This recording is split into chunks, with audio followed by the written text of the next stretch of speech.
Гагаузия Халк Топлошун депутатлары бактылар сорушу ки Гагаузияда yüksek uğurda sporçuların hazırlanmasında merkez açılsın. Oturuşun süresinde депутат Иван Димитрогlu teklif etti bu soruşu iş sırasından çıkarman için ki oturuşta yoktu Nikolay Dudoglu.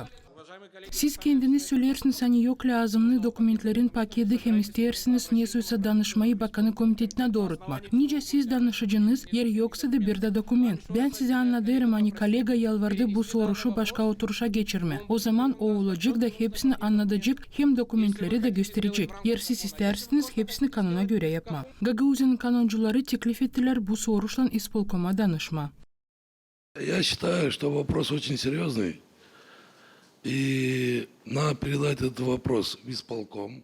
Ben sayarım hani soruş pek önemli de bakanı komitetine danışma lazım. Öğrenmeye nereden finanslanacak spor okulu, neyse finanslamak sıkıntısı olacak. Da sadece bundan sonra karar kabul edilsin lazım. Bunu исполком yapsın lazım da sonra bu soruş yerinden açıklansın lazım. Показать источник финансирования, и после этого мы можем вернуться к этому разговору.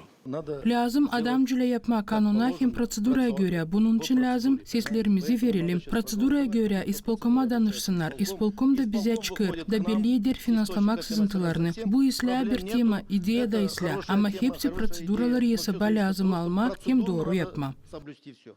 Гагаузия Халк Топлошун депутаты Владимир Кыса haberledi hani komisyada soruş Gagauzya'da yüksek uğurda sporçuların hazırlamasında merkez açılsın diyene bakıldı. Komisyanın azaları kararı kabul ettiler ki Nikolay Dudoglu danışmayı bakanı komitetine doğrultsun ki sportsmenlerin hazırlamasında merkez açılsın, inisiyativa işletirlensin. Bu iş için deputatların çoğu kendi seslerini verdi. Кто против? Воздержался? Принято.